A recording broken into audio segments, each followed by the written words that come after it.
जय श्री बद्री विशाल साथियों, सादर नमस्कार। ये ईश्वर की बहुत बड़ी कृपा है कि उत्तराखंड के 4 धाम, जिसमें यमुनोत्री, गंगोत्री, केदारनाथ धाम और श्री बद्री विशाल या बद्रीनाथ धाम, ये हमको पूरे करने का सौभाग्य प्राप्त हुआ। ये मेरा विशेष सौभाग्य है कि सन 1979 के मई महीने में भी मैं मेरे माताजी, पिताजी, दादी जी और तीनों बहनों के साथ यहाँ एक बार आ चुका हूँ। उस समय किन्हीं कारणों से हमको 5 रात और 6 दिन यहाँ निवास करना पड़ा था श्री रामानुजकोट मंदिर में। और वो समय भी ऐसा था कि जब हमको वास्तव में बर्फ़ क्या होती है वो देखने को मिला। 3-3 फीट बर्फ़ जमी हुई थी और उसको काट के और साफ़ सफाई की गई थी। भगवान का दिव्य मंदिर जो अभी छटा दिखती है, वो छटा निश्चित रूप से 79 में नहीं थी, लेकिन अभी जो भीड़ है वो भीड़ भी तो उस समय नहीं हुआ करती थी।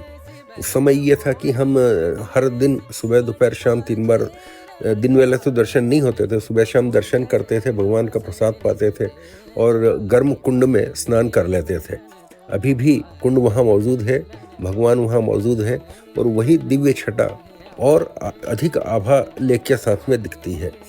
तो दूसरा एक चीज़ है कि इस यात्रा के साथ ही जो भारतवर्ष के 4 धाम माने जाते हैं, इसमें श्री बद्री विशाल एक हैं, द्वारिकापुरी दूसरे हैं और उनके साथ साथ रामेश्वरम और जगन्नाथपुरी। ये ईश्वर की बड़ी कृपा है कि मुझे इन 4 धामों को भी पूर्ण करने का सौभाग्य प्राप्त हुआ है।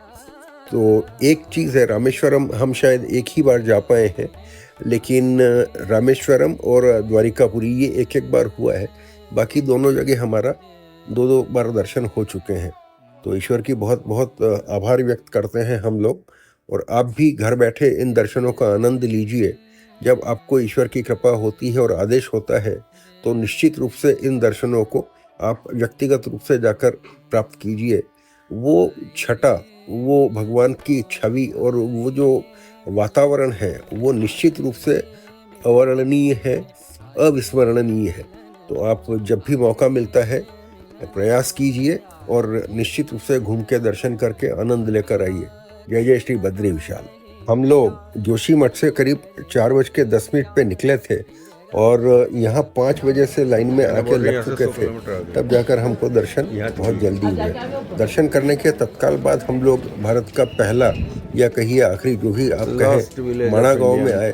यहाँ माना जाता है कि जब पंच पांडव यहाँ से ऊपर भगवान के पास स्वर्गारोहण के लिए गए थे तो उनको भगवान की कृपा से माना गांव से ही ऊपर स्वर्ग के लिए जाने का सौभाग्य प्राप्त हुआ था। यहाँ भीम जी का पैर के निशान मिलते हैं, यहाँ व्यास गुफा है, यहाँ पे काफ़ी 5-6 ऐसे स्थान हैं जिनको आप दर्शन कर सकते हैं।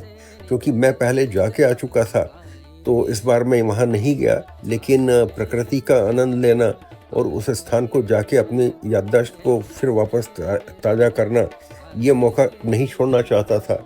और एक ख़ास चीज़ ये है कि भारतीय सेना यहाँ सर्दी गर्मी बारिश हर समय रहती है, तो हमारा उनको सादर नमस्कार है, जय हिंद। और निश्चित रूप से उनके लिए आदर बहुत बहुत ज़्यादा बढ़ता है। इतनी विषम परिस्थितियों में वो लोग वहाँ रहते हैं, जहाँ अभी हम लोग ठंड का महसूस कर रहे थे, लेकिन आप कल्पना कीजिए कि जब वहाँ अति ठंड होती है तो वो किन परिस्थितियों में वहाँ पे रहते हैं। तो निश्चित रूप से उनको हमारा जय हिंद, जय भारत। अब ये जो आप देख रहे हैं, हम जब चमोली शहर को पार कर रहे थे, उस समय की प्राकृतिक छटा को मैंने वीडियो में कैप्चर करने की कोशिश की थी। आप भी आनंद लीजिए। और ये एक सीधा साधा सच्चा है कि आप हिमालय की जब शरण में जाते हैं तो आपकी लौटने की इच्छा नहीं होती है। खैर, मजबूरी है, घर तो आना ही होगा। देखिए, जितने वीडियोस हैं उनका अगर आप आनंद लेना चाहते हैं तो जो लिंक दिया है उसको आप क्लिक कीजिए। जय हिंद, धन्यवाद।